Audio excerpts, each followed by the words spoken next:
Saudara, setelah buron selama 8 tahun, polisi akhirnya menangkap salah satu pelaku pembunuhan Vina di Cirebon, Jawa Barat. Sementara itu, salah satu kuasa hukum terpidana angkat bicara terkait kejanggalan saat polisi menetapkan tersangka dengan dugaan dipaksa mengaku.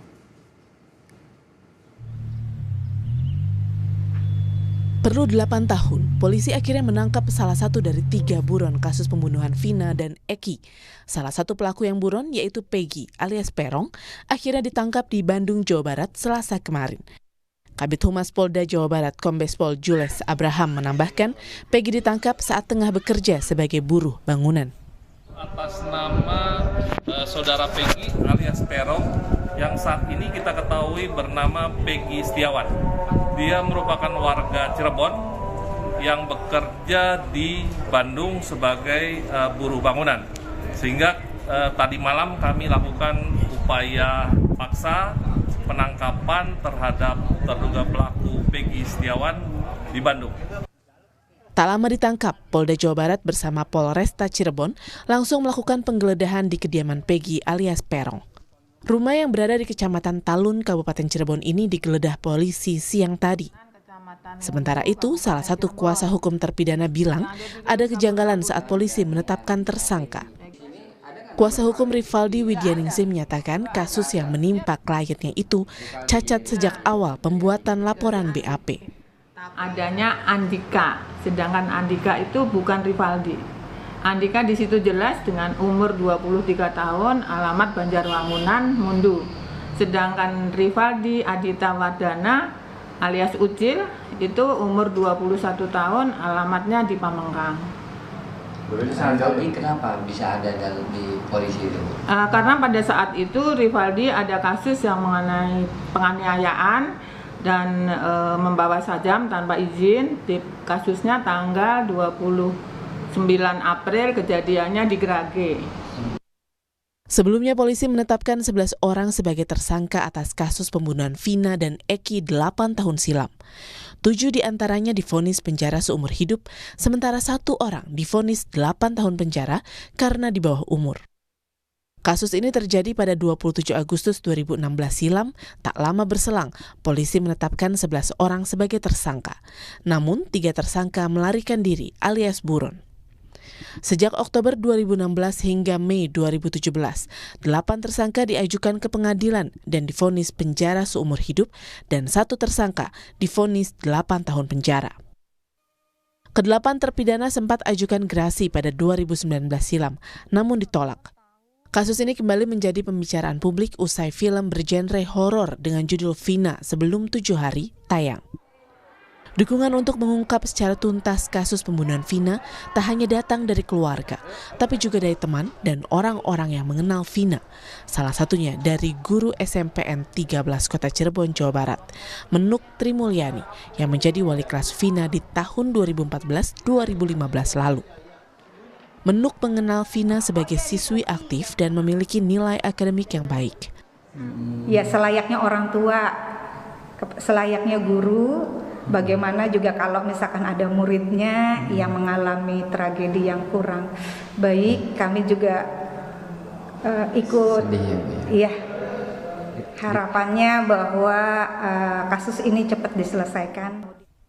Kasus Vina kembali disorot publik, menyisakan sejumlah tanda tanya, mulai dari 3 buron yang dimunculkan lagi usai 8 tahun berlalu, serta pengakuan kuasa hukum maupun terpidana kasus pembunuhan Vina yang membantah terlibat dalam kasus ini. Tim Liputan Kompas TV.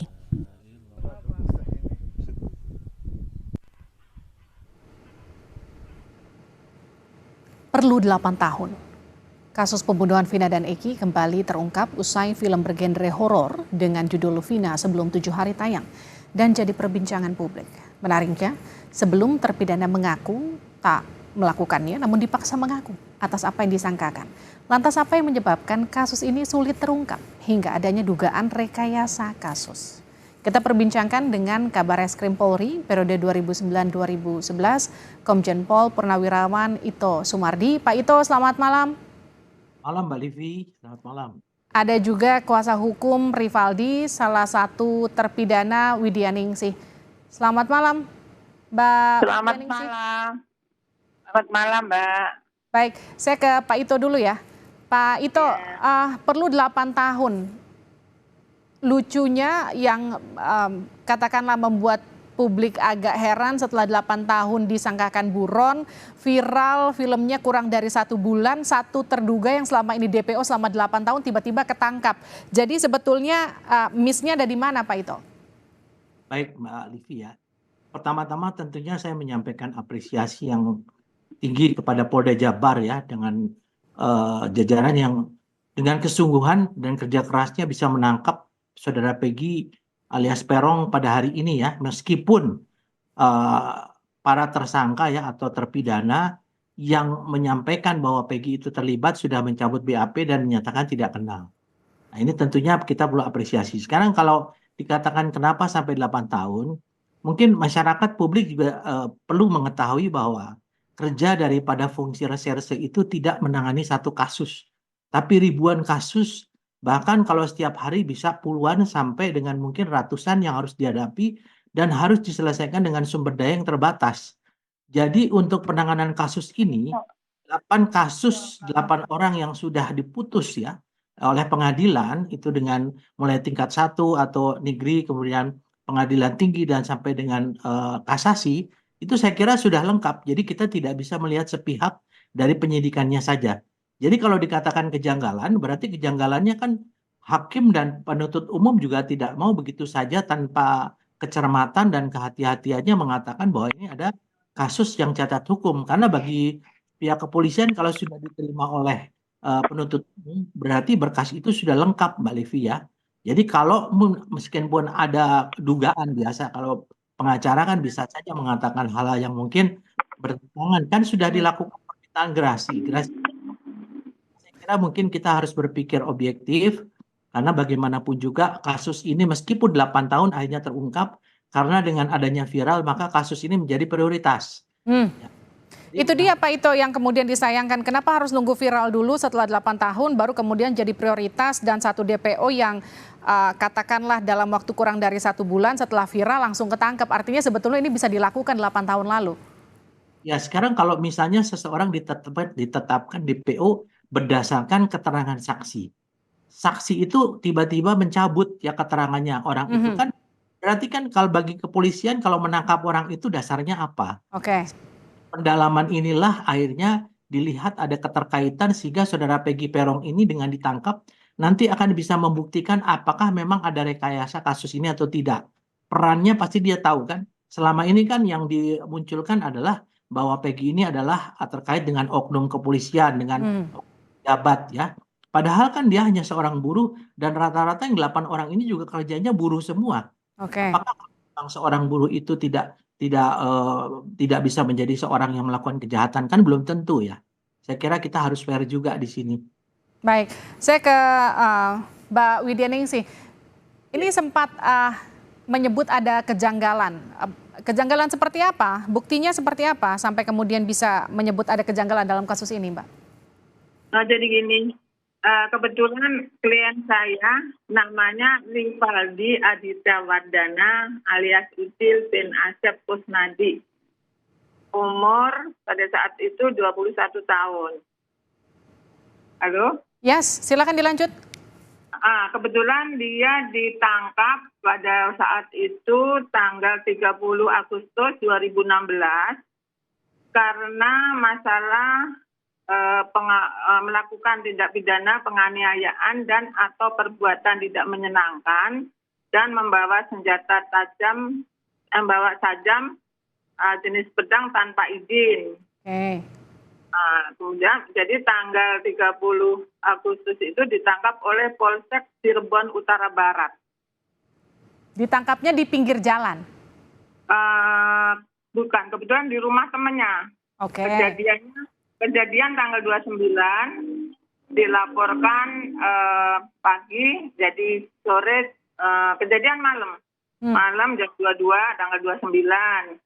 Itu posisinya ada di Jalan Tentara Prajar di depan Grage Mall. Oke, Bu Widya Ningsih, ini kan yang kemudian dipertanyakan tadi juga ke Pak Ito yang juga tadi menyatakan ketika ada dugaan rekayasa kasus, tapi kan kasus ini kemudian sudah dianggap bisa dibuktikan di pengadilan sampai sudah jatuh vonis. Kenapa kemudian sekarang baru ramai soal dugaan rekayasa kasus, Bu Widyaningsih? Jadi kami sendiri sebenarnya tidak meramaikan ya, karena kami diwawancarai. Jadi saya sebagai kuasa hukum menjelaskan duduk permasalahannya, karena saya pun udah berupaya mengajukan banding dan kasasi, sehingga tinggal PK. Waktu kita mengajukan PK tanpa novum itu rasanya saya sia-sia. Karena di dalam sejak awal klien saya tidak pernah di dalam itu tidak pernah, karena dia tidak melakukan, jadi dia pun tidak pernah mengakui, karena di dalam seperti waktu dilaporkan oleh pelapor, termasuk itu 11 orang, itu termasuk Andika, umur 23 tahun, yang kabur itu, yang dinyatakan kabur saat itu. Bu Widya, maaf saya potong, artinya klien Anda itu salah satu terdakwa yang terpidana jatuhnya ya, yang sudah divonis seumur hidup? Seumur hidup, betul. Tapi nama yang dari awal itu Andika, sedang klien saya itu namanya Rivaldi Aditya Wardana, jadi nggak ngait sama sekali, Mbak. Oke.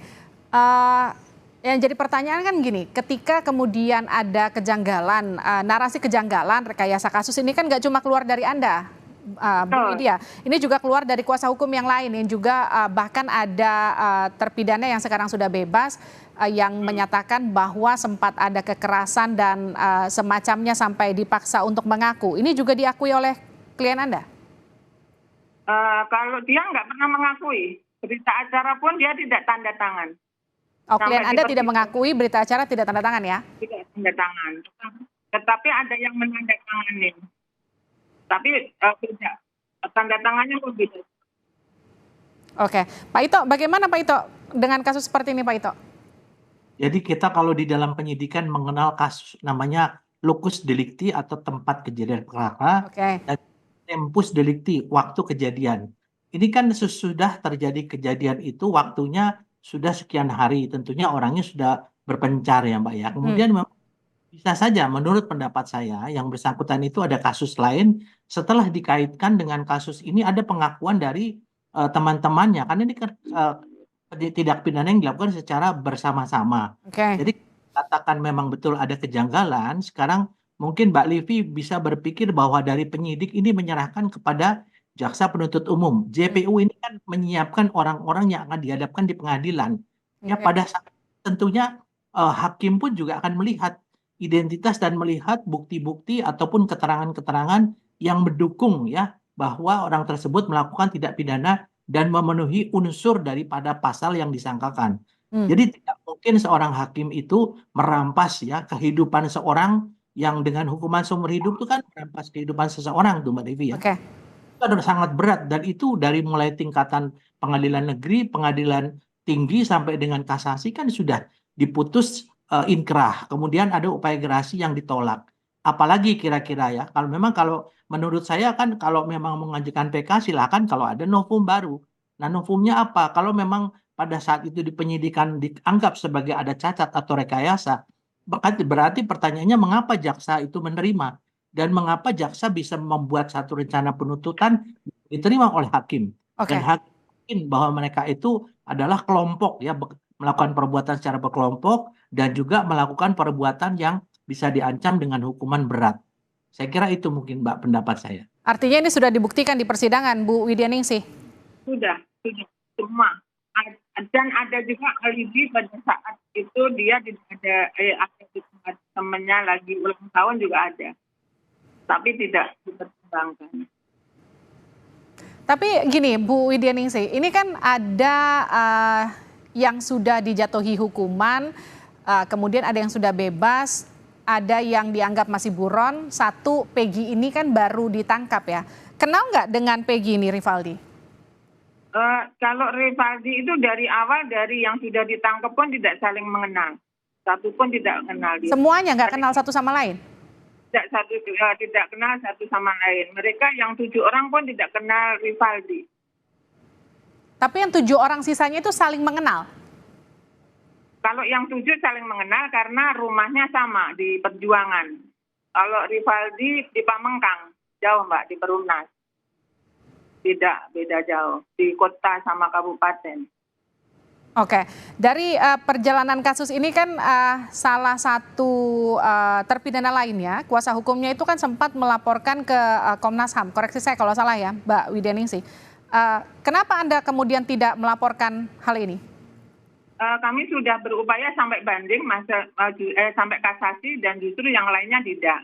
Kami akan berupaya lagi untuk PK, tetapi menunggu saksi saudara Dede yang kebetulan itu tetangga Rivaldi sendiri, yang sampai sekarang juga tidak pulang. Saya tadinya berharap dia pulang, kita bisa mengajukan bahwa keterangannya dia itu yang sebenarnya seperti apa, karena tidak dihadirkan di persidangan, Mbak. Baik, saya ke Pak Ito. Pak Ito, ini kan yang ramai bukan cuma soal 3 DPO yang sebelumnya masih hilang dan dicari, meskipun satu ini baru ketangkap ya Pak Ito. Tapi juga yang ramai ini soal adanya tudingan bahwa ada rekayasa kasus, ada tudingan orang besar yang menghalang-halangi kasus ini. Tapi sepengalaman Bapak sebetulnya seberapa mungkin sih itu terjadi?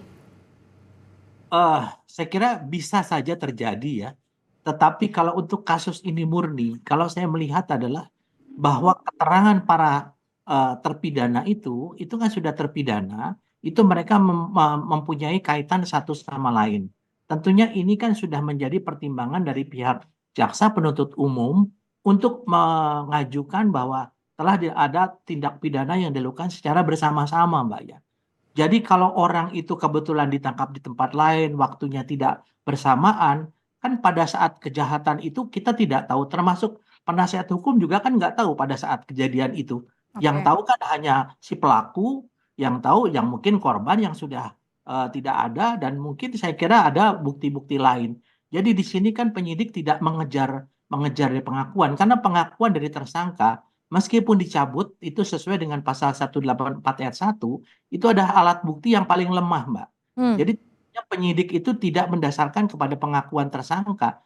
Jadi kalaupun dipaksa tersangka itu mengaku, itu pun juga jaksa juga tidak akan mau menerima, apalagi hakim. Jadi ada bukti-bukti yang tentunya dapat meyakinkan kepada hakim bahwa yang bersangkutan itu betul-betul melakukan kejahatan yang sebagaimana disangkakan. Kalau sekarang selama 8 tahun tiba-tiba menyatakan orang itu merasa tidak bersalah, salah tangkap, ya itu bisa-bisa saja. Tapi kita tunggu saja nanti bagaimana keterangannya si Perong ini ya, si Peggy, karena dia kan ditangkap berdasarkan daripada BAP pertama yang belum dicabut. BAP pertama itu adalah mengandung kebenaran, karena BAP keduanya sudah bisa dipengaruhi oleh pengacara, sudah dipengaruhi oleh orang-orang lain. Ya. Jadi, dengan dasar itulah Polda Jabar berhasil menangkap Perong. Kita berharap yang dua lagi kalau memang betul-betul ada, itu bisa segera ditangkap. Karena bisa saja kalau orang melakukan kejahatan berkelompok, dia melempar kepada orang lain yang belum tentu orang itu ada. Ini tentu pekerjaan rumah bagi teman-teman di kepolisian. Nah itu dia Pak, ini akan jadi PR baru bagi kepolisian. Yang jadi pertanyaan gini Pak Ito, ketika kasus ini sudah terjadi 8 tahun lalu, penyidiknya pasti sudah tidak ada lagi di Polda Jabar. Yang jadi pertanyaan ketika kasus ini viral, ada tekanan dari publik untuk diungkit, diusut kembali, kemudian seberapa besar kasus ini bisa dibuka lagi Pak Ito? Saya kira dengan adanya eksaminasi ya, Mbak ya, eksaminasi itu adalah pendalaman kembali, peninjauan kembali proses penyidikan, ini sudah pasti akan memanggil penyidik-penyidik itu meskipun mungkin ada yang sudah perwira tinggi atau perwira pasti dipanggil ya. Dan juga kita mendasarkan kepada keterangan BAP awal pada saat tahun 2016.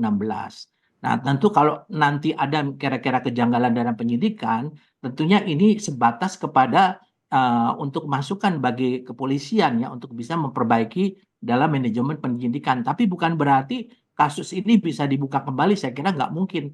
Dalam sistem hukum itu sudah mempunyai kekuatan hukum yang tetap, itu tidak mungkin. Dan kalau kita hanya melihat dari proses penyidikan, saya kira nggak fair. Karena ini kan satu proses yang sampai ke pengadilan. Yang juga bukan dari kepolisian. Saya kira itu yang mungkin harus kita pahami bersama. Baik, terima kasih Pak Ito, terima kasih Ibu Widyaningsih sudah bergabung bersama kami di Sapa Indonesia Malam, sehat-sehat selalu.